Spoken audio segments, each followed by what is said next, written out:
And before we get going, here's a word about our sponsors. SDHQ Motorsports is a powerhouse 30,000 square foot facility with 45 family members reporting for duty. This single owner, single location business is based out of Gilbert, Arizona. It can handle anything from a hot rod, daily driver, pre-runner, race vehicle, half-track or Kugelwagen, or just about any other project you need help with. Their skilled staff with hundreds of years of combined experience eats, sleeps, and breathes performance. So go check them out at sdhqmotorsports.com or check them out on Insta at sdhqmotorsports. The We Happy Few 506 podcast is brought to you in partnership with the Gettysburg Museum of History, home of the Major Dick Winters collection and the largest assortment of authentic Band of Brothers artifacts in the world. Visit the free museum at 219 Baltimore Street in Gettysburg, Pennsylvania, or at www.gettysburgmuseumofhistory.com, and on the YouTube channel, The History Underground, Facebook, Instagram, and Twitter.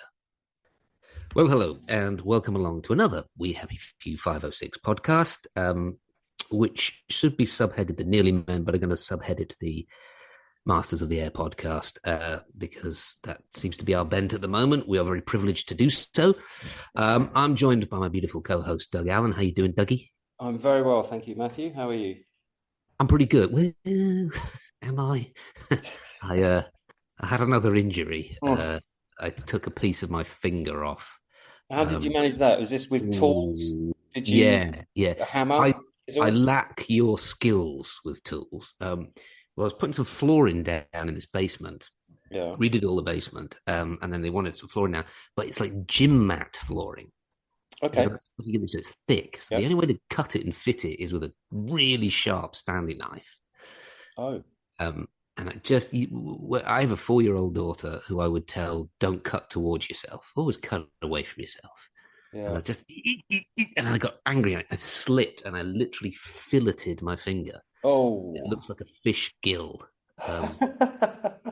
So all I could think of doing at the time was just getting the strongest tape I could and taping the flap back down again. Yeah, So that's a good idea. I've got, I think it's a good idea.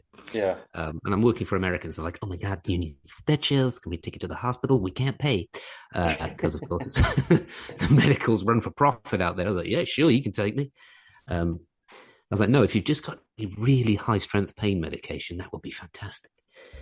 Oh, yeah, they're famous for that out there. I think you should rethink your your use of tools and the idea of a straight edge or something that can stand between you and the weapon that you are holding in your other hand. I think that's always a good idea to think about for you. It's a fascinating idea, Doug. Yes, I will take that. Yeah, it's a fascinating idea. Right, we need to introduce our guest.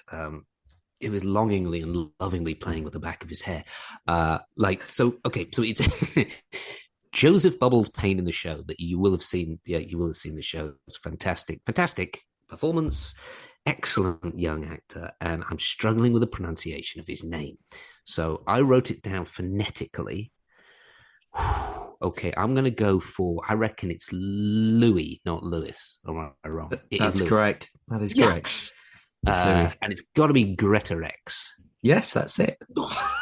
Fantastic. Yeah. Now you are, yes. Oh, I feel so good about myself.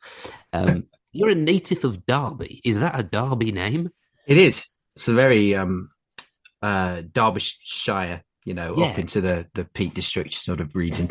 A lot of people look at it and think it's French Belgian? or something like that. Belgian. Yeah. Because they see the X. Around that area in Derby, there's lots of things like Ashby de la Zouche and all that. Yeah. Well, the name itself just comes.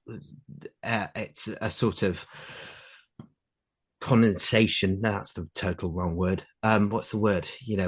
When it trickles down over the generations, it was. It's like it's been distilled from miners, basically, who used to mine this area called the Great Rake.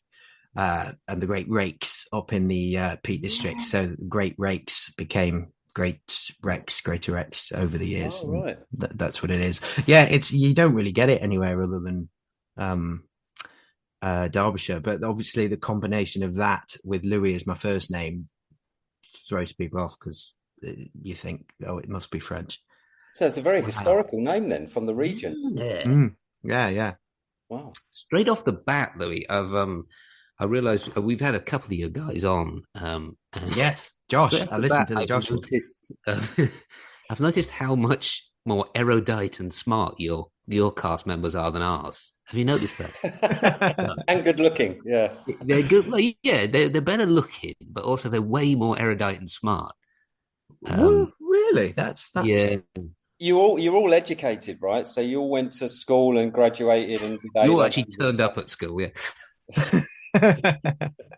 Well, I that's very lovely. I've not said anything yet, so you're making assumptions there, but yeah, no, I heard. I will listen to the Josh one because Josh and I are good friends. We've been friends for a very long time, so yeah.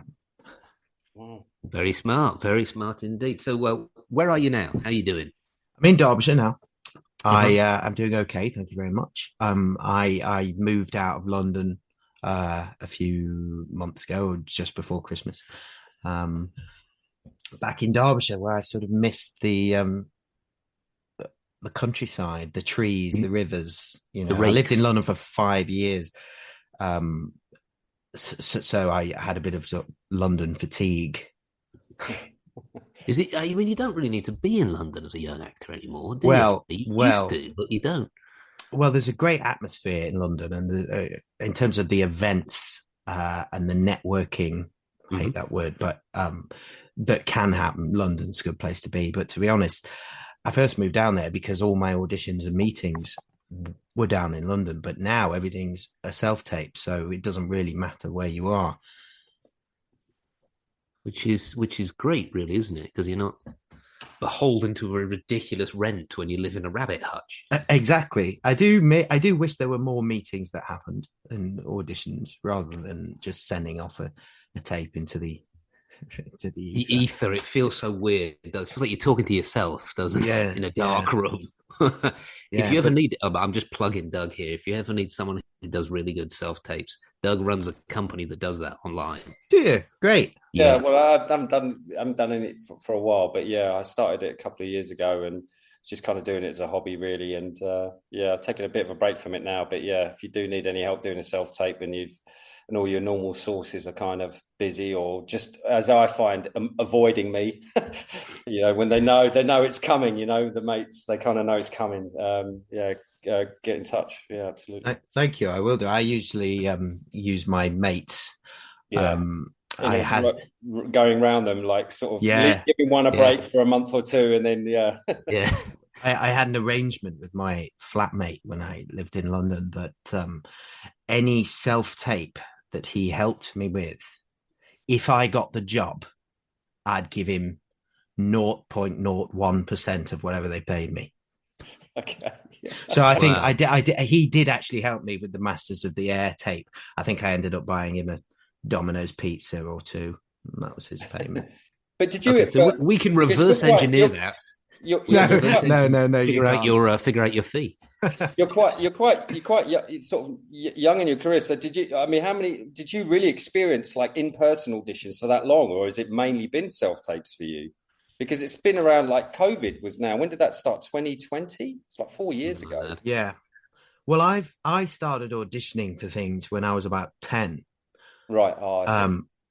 Because I went to the Nottingham Television Workshop, which is a great place for young actors that sends you, as well as teaching you the trade, it sends you off to auditions from a very young age for great things, BBC productions, ITV, Channel 4 films. Yeah.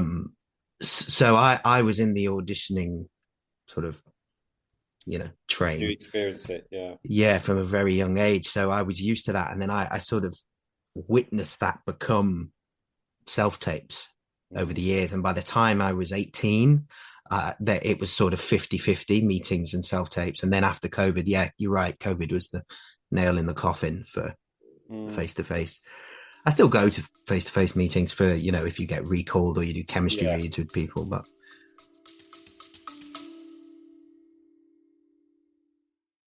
Did you know that you can change what you taste by what you hear?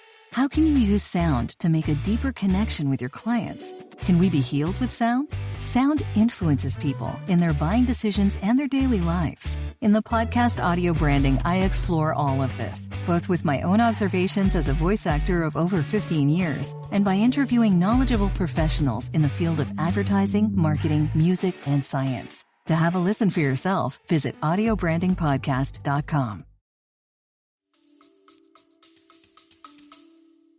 And have you had to spend a lot of money on your setup? Have you had to get sort of nice, decent lights and a camera stand and everything? Or yeah, I mean, Amazon, Yeah, you have to do it though, didn't you? You have to get because the quality, because they'll just have these self-tapes running in the casting director's office, and half the time you're probably not paying attention, and that as soon as one's poorly lit or the sound isn't good, they probably just fast forward and just get rid of it straight away. So you're right, which is another argument for why self-tapes are a little bit problematic in that way, because it's sort of there's more, you spend more time focusing on the technical aspects to sell yourself rather than just worrying about the performance and what you're doing. The thing about self-tapes that makes me think is I reckon there's a whole generation of young actors that have never put a pair of trousers on, because you don't need to. You're only just been in my pajamas for 4 years. I would love to have stood up then and shown you me in my pants, but sadly I do have trousers on. That you're in your Incredible Hulk pants. We're going to get on to Masters of the Air, obviously, but I was tinkering around on your IMDb, and there's a movie that you're in called Layla, and I wanted to. I have a whole thing I want to talk about here. So, tell us about that. And did it go to Sundance? Is that right? Yeah, in January. Yeah, fantastic. Well, tell us a bit about the movie, and then I wanted to talk about Sundance because I've got a good Sundance tale there. Okay. Well, the movie is Amrou Al-Qadi's debut feature. It's the story of a non-binary Palestinian drag queen, Layla, played by Bilal Hasna, incredibly, as in they are incredible. And Layla meets and has this formative relationship with a sort of straight-laced corporate gay man played by myself. And they have this sort of whirlwind romance, and they learn a lot about each other and the world in which they both live, and it's about self-identity and self-acceptance, and it's a really beautiful film, and I'm very proud of it. And so far the responses have been really, really nice and heartwarming. It must be if it went to Sundance. Did you go? Yeah. Great, isn't it? That was a whirlwind mental experience, because I was there for 4 days, jet lagged, but going from thing to thing, talking about the film, watching the film, going to an event that you've been invited to as part of the film, and then before I knew it, it was all over. And then I flew back for the Masters of the Air premiere, which was on the day I landed. So I sort of turned up to that a bit wired and was pushed straight onto the carpet with people snapping photos. And thankfully, I don't think you can tell in the photos that I'm dead inside. Little bit you can, but did the film that I'm going somewhere with this? That's why. Did the film go? Did you get invited to the Outfest party? To the what? Outfest party? Because I did a film, weirdly enough, that came out where I was playing like a gay dude, and it was me and Shifty Powers from the show were playing like lovers in the film, and it went to Sundance. Yeah, and Outfest were there, and I took my mum because I'm so macho. I took my mum to Sundance, my late mother to Sundance, and we went to this Outfest party that they threw for us because we'd done this film and it'd come to Sundance, and it was like and my mum in the party, it was just like this producer comes up to me, he's like, oh, I love the film and everything, and he had his husband with it, and his husband looked like a Disney prince. He was the most good-looking fella. And my mum, who'd had a couple of wines, spent the entire time going, you're not gay, you are you? You can't be. How can you be a gay guy? He's like, yes, ma'am. I'm yes, I am. Yes. And my mum, who's from Lancashire, could not compute it. It was because what, on the grounds that of he him was so being good looking, such a strikingly handsome hunk of meat that he was. I think she just couldn't compute it. Was that the find time? Her attractive. Was that just the time just before you started filming Band of Brothers? Or was it the year we after? shot the movie just before. I mean, yeah, all right. A week before we ended it, and then we started Band of Brothers. But they actually didn't come out for about another 18 months after the show. I actually just got a message from that director this morning, Duncan. No, you didn't. Yeah, just saying hello. Yeah. Oh, duck that, mate. Duck that. No, it was because then at that Outfest. So anyway, I was so embarrassed by my mum. I don't know why. My go-to whenever I'm embarrassed, I just start talking about rugby, like the rugby, like for no complete non sequitur.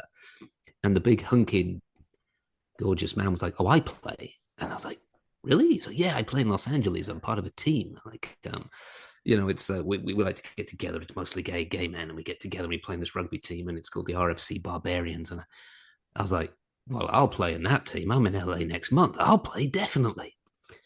It was not as loving as I thought it was going to be. I got the unholy shit kicked out of me for 80 minutes. Yeah, I think the clue is that it is rugby. Yeah. I mean, and it's the not early like 2000s. It's not as progressive a time as it is now. I was like, oh, this is going to be easy, man. No, highly. In America, they play they play American football, but with a frisbee in the high school. Yeah. So it's the same rules and the same principles, but there's you're taking all of the tackling and all of the heavy stuff out of it, and they do it with a frisbee apparently. Yeah. That would have been better. I should have. But there's no way around it in rugby. It's just hits. Yeah, that's it. Yeah. My son was playing last night. He started to play for the high school. And I sort of turned up, and I turned up before, and obviously I'm screaming and shouting from the sidelines. And there was an Irish fella there. He's like, "Oh, you're the English boy." And I was like, "Yeah, I'm the Irish guy." And then he started yelling and screaming. And I said to my wife, "Is that what I sound like?" She's like, "Yes, I'm going to shut up then. I sound like a tool." Anyway, let's get on to Masters of the Air. Enough jibber jabber. So tell us how you learnt about it. So I want to do the notification to casting bit, the bit where you think, wait, this is something good, to the point when you get it, because that period of time is so magical, isn't it, as an actor? Yeah. Well, actually, it sort of came and went away for me, because it came in 2020, the first tape, and it was to play Austin Butler's role. Why didn't you get that? I don't know to this day, but I do remember I was locked down at the time, so I got my mum to do the tape with me, because I came and locked by. I was only how old would I have been? 23, 24. And I thought, I'm not locking down in some box flat, so I come back to Derbyshire and lock down with my family, which was lovely. My mum ended up helping me with any self-tapes that came in that period, and then the one for Whirlwind came in, which was the sort of code name. I'm sure you have been told that. And it was to play Gale. And I had to do the toothpick. It was written that he had a toothpick in his mouth, and he was constantly chewing on this toothpick, and he was very cool. And there was this whole monologue. And I just could not stop choking on the toothpick, which just shows you some people are born to play certain roles. Yeah. And I was there with this sort of stick waggling in and out of my mouth, and I was trying to do the lines and sort of talking and not really getting my words around it. Managed to record some, fairly competent take, sent that off, heard nothing for months. And then at the start of 2021, in like January, my agent called me up and said, "You remember that Whirlwind thing?" "Yeah." And I thought, no way, toothpick. I'm going to be toothpick guy. What? And he said, well, they'd like you to read for this character called Bubbles instead. So I did that. with my flatmate, and that again went away for like 2 months, and then I got a call saying you've been offered the part. Wow. With no meeting or anything. Although my agent did say your tape has had to be signed off on by 19 people. Wow. To agree that you've that they can offer you the part, including Tom Hanks and Steven Spielberg. Yeah. So that was it. And then they sort of called me up the following week because it was starting. It was such a quick turnaround. Yeah. And they said, "Hi, Louis. So boot camp next week." I was like, "Okay." So you just had two. You submitted 2 tapes. Yeah. And then you got a call to boot camp, and everyone had kind of different ones at different times. How was yeah. Well, I was the first. You stayed in a hotel, didn't you? Yeah, we did. Oh, that hotel, man. We spent long days in that hotel. Yes. So the boot camp, I was part of the first wave of about 150 lads who basically populate the first half of the series, or the first 3 or 4 episodes. And that was intense, a lot more learning than we anticipated, because we'd seen all the Band of Brothers boot camp stuff, and we were expecting to be drilled relentlessly by Dale Dye. But there was a lot of sitting down and learning and taking notes, lectures kind of things, which was great. And I enjoyed that very much because, we only had 2 weeks to learn a lot about what these men did and how they did it and what the roles were and all that kind of stuff that is useful to know for your character. But there was still physical stuff as well. Obviously, like there were competitions of who can fuse a bomb fastest, which team can fuse a bomb fastest, which my team won. Just have to say that. And how? And did you? And you were all given like we were as well, all given a file on the person that you played. Was there much information in that file about the real Bubbles? I was given some information, not loads. Not loads at all. I, in fact, wasn't even told that he was from Kentucky until I'd already signed on. Because when I was doing the self-tape, you just had to do generic American, general American, whatever that means. And it was only during the boot camp that I went to my first dialect session. They were brilliant, the dialect coaches, Helen and Brett, and they said, "So Bubbles, Joe Payne is from Lexington, Kentucky." And I was like, "What? That's not an accent I've ever attempted before." And they played me videos and things. So that was that. Before I knew it, I was doing Bubbles. So, I mean, was it tough being you were just locked down in a hotel the entire time? Tough being in a hotel. Was it as tough as being like outside in a tent or in a barracks, like we were? Would you consider that tough, or I think you got off easy? I enjoyed the time there. The hotel was in the middle of nowhere on the side of a sort of dual carriageway. Nice.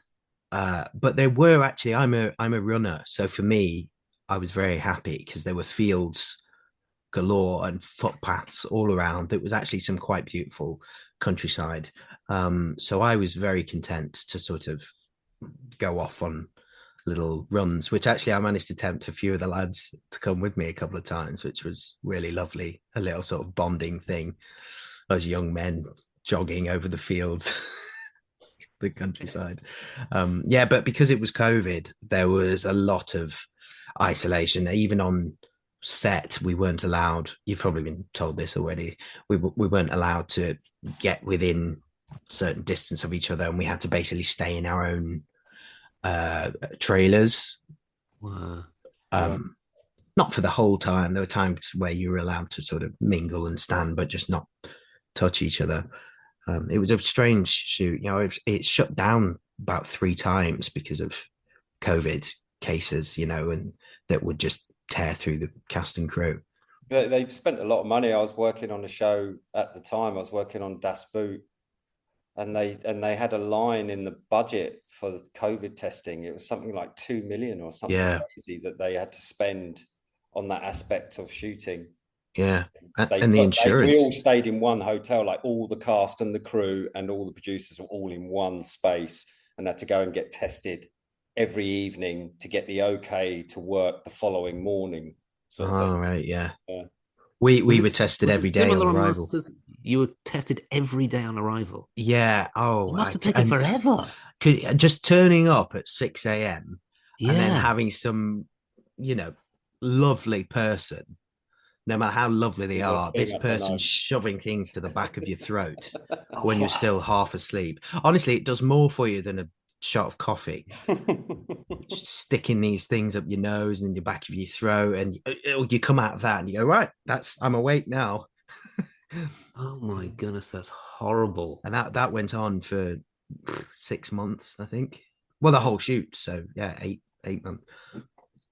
Do you ever get used to that, or is it just as horrendous every day? No, not really. It was just not a pleasant experience, but it was necessary at the time, and it was a constantly evolving thing, wasn't it? That's just the whole of COVID. And I just felt so grateful to be working, because everyone else was obviously locked down, and I was in Malta, in sort of February, March, and it was sunny and lovely, 28 degrees, and I'm working, it's sunny here. Like, I'd been locked down in Berlin in a like -15. You just feel grateful, didn't you? Really, kind of. Yeah, and it was my first job out of the back of COVID as well. I hadn't worked the whole year previously, so I felt very relieved and excited, and it was a big job, to not do anything for a year and then to go on to this. I was quite terrified. Tell us about the group that you he's just froze. You were in, Gator, of the group. Yeah, sorry, what did you say? Oh, I was telling about the group that you were in, your bomb group, and the guys involved in it.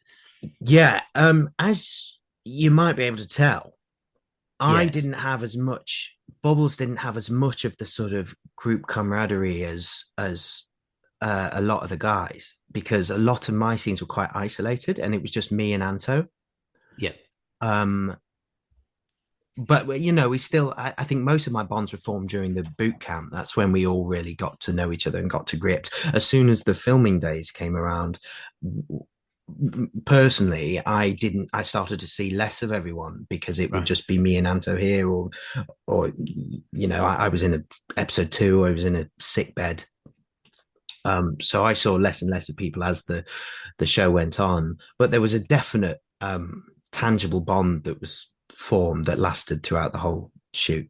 Really, the boot camp did a really good job at instilling that into us. And as far as playing the character of Bubbles, I know you weren't given too much information. I spoke to Matt Maid from the 100th Bomb Group Foundation about this.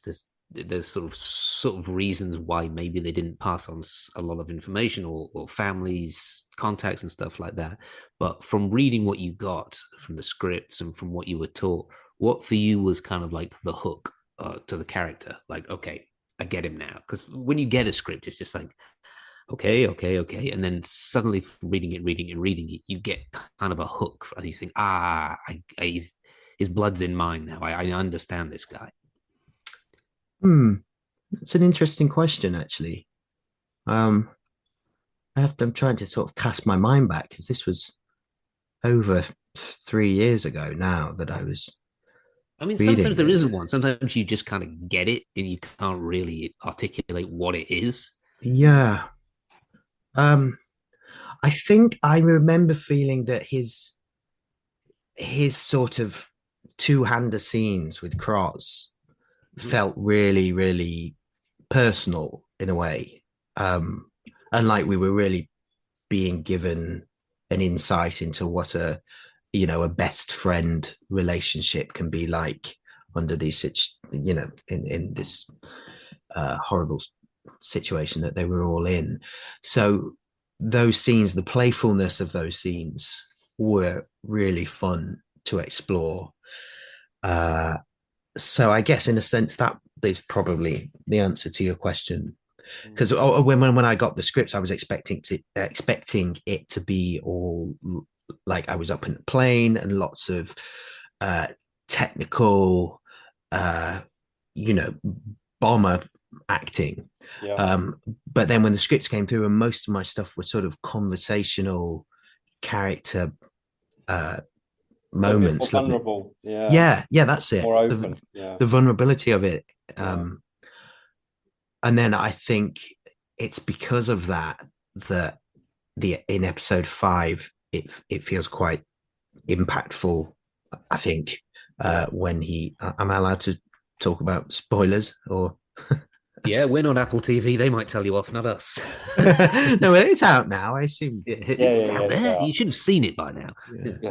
Yeah, but when then Bubbles sadly doesn't make it, I feel like it really hits because you've had those lovely intimate scenes. It hits when any of them don't make it, but there's a particularly heartbreaking element to theirs. Yeah. Mainly down to Anthony's performance as well. Obviously, his response to it is just brilliant and heartbreaking and so moving. It's an interesting point that you raise about it, the relationship being sort of the best friend relationship, and I just sort of noted it down as you were talking. I mean, I don't know what I would prefer. That they're in, under the pressure that they're in, knowing there's a bloody good chance you're not going to make it back, and you're going to go through flak, and you're going through all this like terror. You want your best friend with you because it's like, this is the guy I really love. I feel safe around him. But you don't want your best friend with you because you think, I don't want to lose my best friend. Yeah, that's the nature of it, isn't it? And they were never actually. Crosby and Bubbles never flew together because they were both, their journeys were parallel because they were both navigators. So it would always be one of them would go up. I think actually they did. At the very start, they're just coming back. They're arriving together, aren't they? But in terms of missions, they sort of want to be on the ground while the other one's up, and so there's that constant worry the whole time. Yeah, my dad's friend was a navigator on a Lancaster in World War II, and his name was Ron, and a lovely old guy. They used to play tennis once a week in Epping Tennis Club, which is at the end of the Central Line, and he would come wearing his D-Mob coat that he got D-Mobbed with in 1945 or 44 and play with an old wooden racket. And he said he had the navigator was the best job because he said you had to constantly think and work out and think and work out and think and work out, and it took your mind off the like incoming and flat and or just the general fear and anticipation of knowing that, okay, 7 minutes from now we're just going to get you know what I mean, which he would sort of see like the bombardiers and the gunners and stuff like that. They'd have a little bit more time on their hands to kind of think really about what could happen to them, while he just had to focus. It was a really, really tough job. Did you discover the elements of navigating in the boot camp? Was it quite challenging? We had, Anthony and I had a sort of private lesson. We were whisked off, and we were actually sat down in the model of the plane with the maps, and we were told what they had to do with rulers and protractors and their notes and their timesheets, and we were sort of tested as well, which we weren't expecting. As actors, you think, it's all pretend, we don't actually need to know. But then I remember we were being told, right, so this goes there. If you're traveling at this speed for this amount of time going in this direction, then you would be and they would ask us, and me and Anthony would be like, oh right, yes. But in Band of Brothers and all through those sequence of series, you really had to do that with every role. Like you had to really know the stuff, the ins and outs of what your guy did, and that's one of the things that makes it so real, isn't it, Matt? Yeah, Yeah. Just did you get a lot of tests back with red ink on it saying must do better? I don't think they would have kicked you off if you gave the wrong answer. Yeah. Yeah. Did you I forget who we spoke to about this, who was telling us about it, whether it was Josh or not. But he was telling us about this fascinating new technique of filming that they had where they had like, was it like 1,000 iPads around you or something? Oh, the volume. Yeah. Well, it was the I think, was it, am I right in saying it was developed for Star Wars? So Quite possible. I think Josh might have mentioned that as well. Yeah, this big, basically 180 huge, enormous screen, which they had the plane suspended, in front of it. So we'd climb in the plane, and the plane would be able to shake and respond and crash about in time with what you were seing projected on the screen. That must have been amazing. Badass. It was like you're in some sort of elaborate ride, but it really made your job easier. Yeah. In a way. I mean, I didn't get much actual plane time at all. So I only got a taster of it. But some of the lads, it was because you could look up and you can see, the German fighters coming towards you. So cool. Yeah. When we used to, I was like a boy soldier and stuff. I've always enjoyed marching. I don't know why. It's obviously something in my DNA. I've enjoyed marching. So when we used to march places, Freddie Joe used to scream at me for breakdancing. He'd go, "Stop breakdancing," because I had a particularly jaunty way of marching. I think I enjoyed it too much. Was there an element sometimes we were up in the plane where they were just like, boys, can you stop enjoying this so much, please? Because it must have been fantastic being up there, Messerschmitts flying by, and boys, you're scared, man. It's not a ride. I don't know. Like I say, I was never in the plane in the action.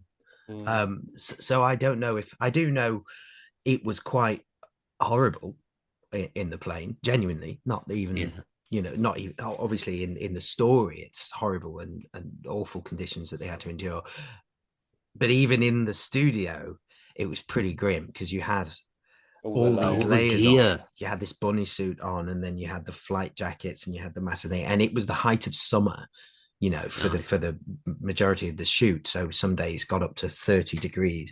I think one guy actually passed out, and they had to call an ambulance.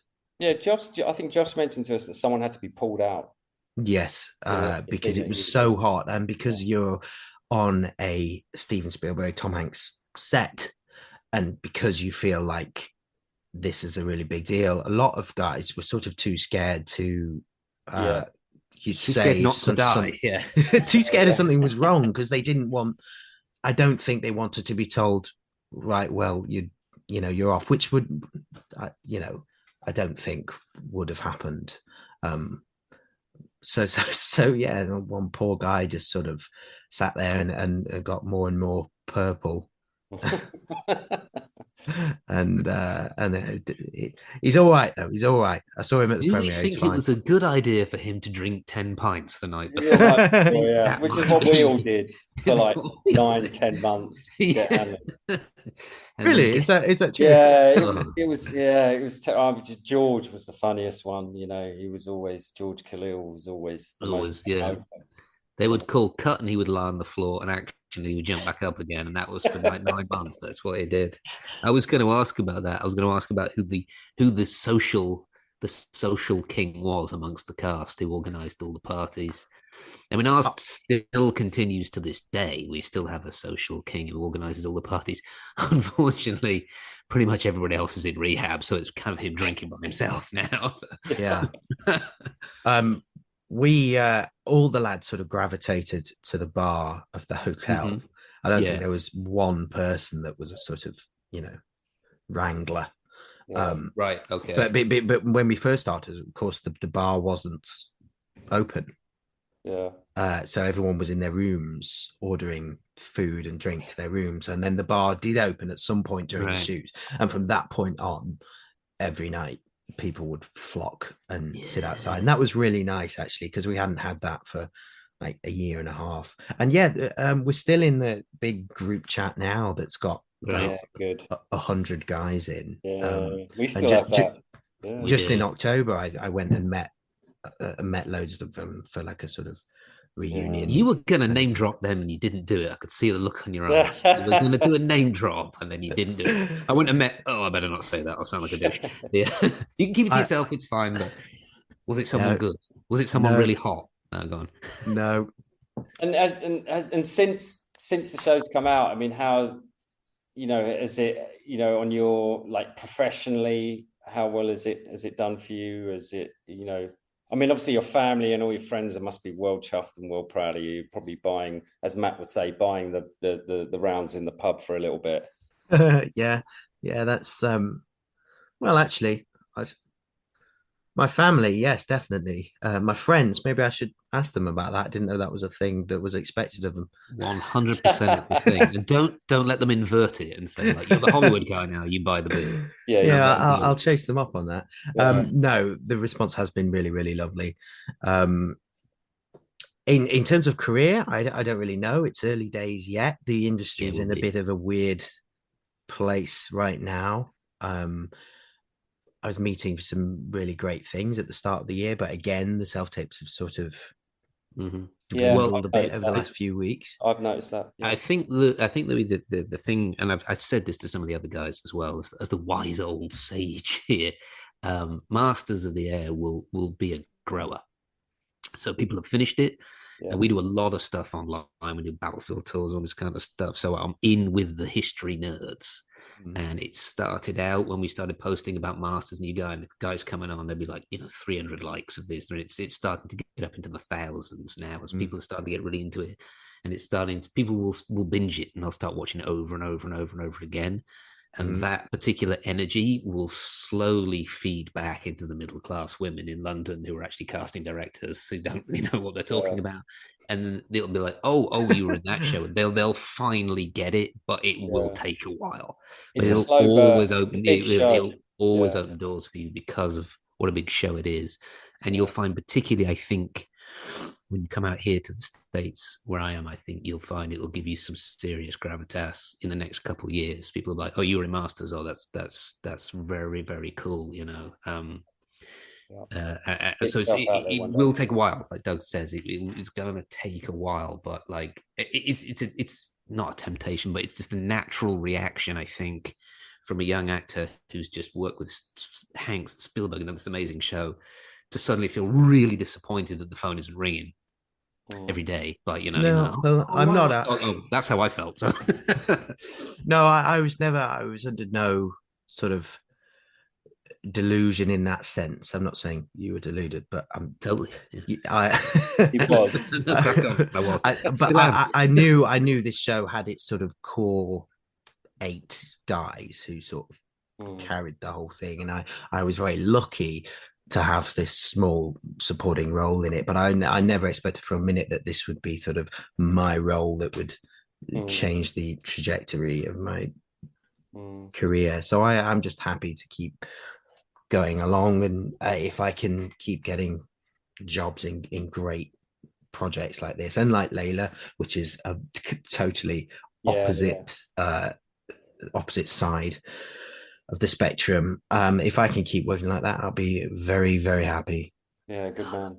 Aren't young people better than we were, Doug? God, we were dreadful at all of that. I think the days, I don't think we really we're all a bit more rough around the edges, and we didn't know about that there's a sort of a well-beaten, well-trodden kind of traditional path, a career path. I don't think any of us really knew that. We didn't know. I didn't know it until much, much later, until it was almost too late.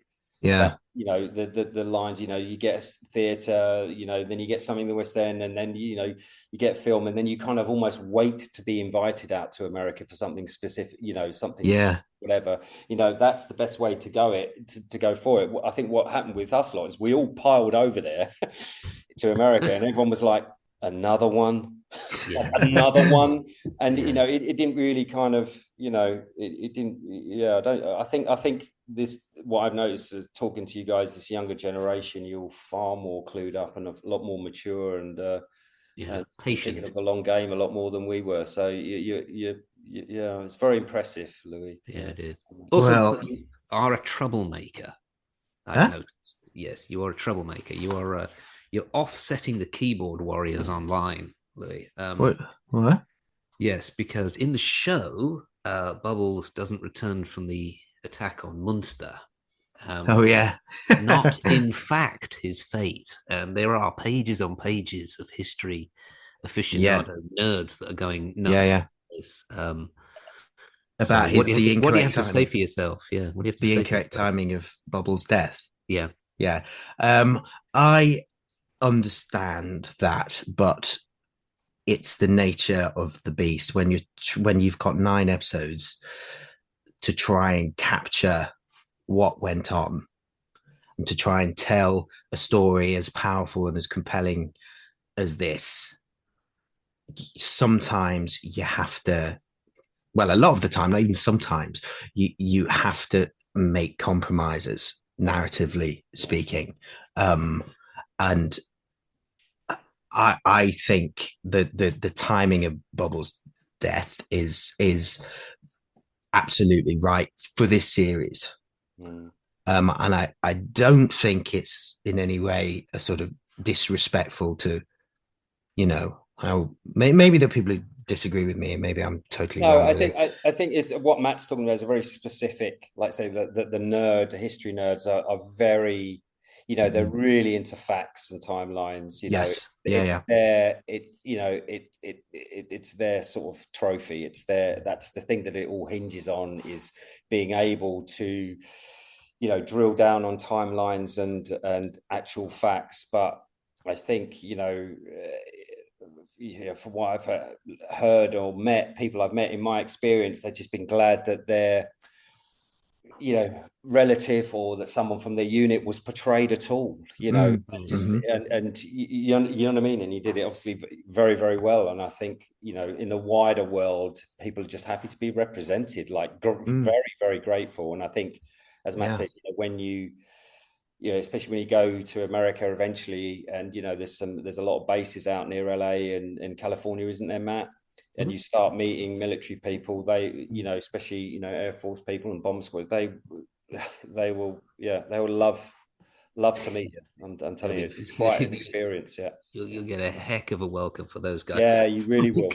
I'll pick you up on one thing when you were talking about that, and you just said, in this series, are you angling for a spin-off of your own, the Bubbles story? The Bubbles prequel. Bubbles prequel. No, I didn't realize I said in this series. I mean in the show, or as a general just teasing you there, Louis. Yeah. As much as I would love to do a Bubbles prequel, obviously. So you're not counting it out then? Okay. Not counting it out. Okay. we have spoken, didn't we speak about this in a few podcasts? Like, what other story could they do? I don't know. I did get sent this article that was quite funny. That was one of those websites that's probably written by a bot. That was, weighing up how likely Master of the Air is to return for a second season. Right. And it says, well, it came to the conclusion that there's a 70% chance that Master of the Air will get renewed for season 2. And I thought, what? Who's putting this out? Does somebody not know what it's? Yeah, that's hilarious. Yeah. So how much interaction did you have with Dale? And do you have a good Dale die story for us? Oh, I was made to drop and do press-ups on day 1, on the first morning. Yeah. I was the first person. What was your infraction? What did you do wrong, Louis? Well, we'd had, I basically left my hat unattended. Oh. Just after we'd had the talk about the importance of the uniform. So basically it was the first morning of the first day, and we'd had this we'd done some exercises, and we'd had this big lecture, and it's about the importance of the uniform. Then we went out for a toilet break, and I'd left my hat under my chair, and I came back in, and oh God, I remember him saying, is that yours? And I was like, yes. And he went, do you know what a press up is? Oh, no, he would have said a push up or something. And he was, drop and keep doing it until I say stop. I think he was actually lovely. I really liked him. And I think he just wanted to make an example out of anyone on that first morning, on the first day. He would have chosen any, just to, go, we're not messing around here. But he was really lovely, actually. He's a bit of a lovey. Yeah, he's a total lovey, yeah. He pretends not to be. He pretends that he's a lovey. I think it's probably years in the industry. Yeah. He is definitely a bit of a lovey. Especially might have a few lines for him in the show. He's he's a lovey, but he's he really gets the job done. And I remember we were learning how to shoot the gun from the plane. I can't remember what it's called now. It's 3 years ago. We wrote pages and pages and pages of notes. Anyway, we were shooting this 50 cal. The gun, yeah. And mine jammed. And I remember sitting there and I sort of turned around to say, what do I do? And he was standing right over me and he went, would you do that? Would you do that in a plane? Huh? Would you stand and go, what am I going to do? What am I going to do? Yes, I would. And I'm like, if I don't know what to do, I would. I think the point is that he told us all what we should do in the case of a jam, and I just froze up. No, so that was scary. Oh, we actually got to keep one of the shells from that day, which is a weird thing, from the casing. So I've got that somewhere that I keep forever. It's a nice little memento. Yeah, what did you steal? What did everyone like? I mean, obviously you got your dog tags that no, I didn't. I didn't because my last day got dropped. So I finished before I actually knew I'd finished. So I had my last day, but I didn't know it was my last day because I was expecting to come back in for 1 day of pick-up shots, which then they sent an email to say, Louis done. We don't need him again. Thank you very much. So I didn't even get to say bye to, all the cast and crew that I'd made friends with. So I didn't get to raid the costume department. Yeah, I think a shout out to anyone who works in the costume department to give Louis his dog tags. They must be somewhere. They must be somewhere. The Joe Payne dog tags. I would have loved them, but yeah. I once did this flick and it was out in Romania, and I knew it was my last day's film. It was actually a night shoot. And I thought, right, well, because I'll say thank you to the crew, for doing a great job. And I had a really good time. And I bought these there's like Heineken kegs. You can get like a keg of Heineken. Yeah. I bought a couple of these and a whole bunch of other stuff. And I put it on the table at the back of the studio. And I was going to do this big, thank you, everybody. I bought you this. And I it got cold cut and that was me done. And I turned around and say, thank you, everybody. I got you this. And someone had nicked them. And there was nothing there. And I think I might have mentioned I was going to get people stuff. So they were looking at me like, where's my stuff? Moving on to the next shot. Yeah. All we saw was the back of their heads and their exactly. Feet, bye then, bye. Yeah. Nobody liked you anyway. Yeah. It was a 1 day shoot, Matt. yeah. Goodbye. Were you in this? I want to say Dave. What's your name? I don't know. So a piece of advice as well. So when you do go to Los Angeles, let Tom Hanks know you're there. Right. Because Damian Lewis, did you know this story, Doug? Damian Lewis had a birthday party in a bar in LA, and he invited a bunch of the cast there who were around. And he invited Tom as well. And about 1 o'clock in the morning, the phone went behind the bar, and Tom Hanks just said, listen, I can't make it, but I'll pick it up and put it all on his credit card. Wow. So, advice to you guys. Yeah. Tell Tommy there, make up a birthday. It doesn't matter whose it is. Yeah, exactly. Right. Invite Tom. Get the most expensive champagne you can. Exactly. Yeah. Tom will pick it up. The Chateau Marmont or the Mondrian on Sunset. Book yourself in for a week. Yeah. So we've had you for almost an hour. Thanks so much for coming on and chatting to us. It's great. We subhead our podcast, The Nearly Men. And I ask everybody, all my prey, this question. Is there something you could have been? Like a nearly story. And that could be a part that you nearly got, where you nearly played Batman. Or it could be the fact that you nearly ended up as a lawyer in New York or parachuting into somewhere. I don't know. In terms of roles that I've nearly got. Yes, gives one of those. If anyone believed me, I nearly got everything on television. That's how I sort of something new comes out and I say, oh yeah, I auditioned for that. I was meant to be that character, but for some reason it didn't go my way. No, I nearly, I actually didn't go to university. I was all ready to go to university to do English literature, because I quite liked the idea of being a writer. But then I got a job that made me defer my place because I thought, I love this acting. I want to pursue it, defer my place. And then it came around again. So I was about to go to university. And then I got another job that I went, I've just got to do this job because it's 4 months in South Africa for a BBC show. So I'm going to do that and then I'll go to university. And that sort of happened. And by that point, the university said, no, you can't defer again. So I nearly could have gone that way. And then if I'd gone to university, who I don't know where I would be. I don't know if I would have pursued this to the extent. I don't know if that answers your question, but yeah, it does. That's a good one.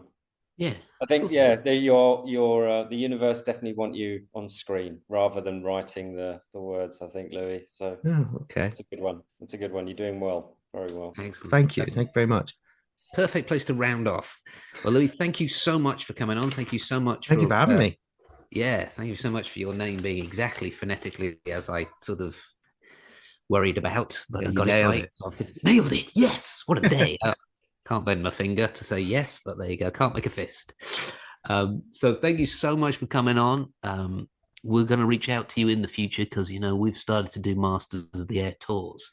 So we might knock on your door and say, if you want to come on a tour, we go to like Thorpe's Abbots and all these places. If you want to come on as a guest, earn a bit of scratch, we do pay and we can take you around the place. It'd be great having you there. We'll get you to talk on microphone a little bit. Guests will love it. Yeah, that sounds really fun. We'll reach out to you in the future. Great. Yeah, please do. Oh, great. Wonderful to meet you, Louis. Really, really nice. Thank you so much. Wish you well. Yeah. You too. Thank you very much, guys. Cheers, brother. Thank you so much. Bye-bye. Thank you. Bye.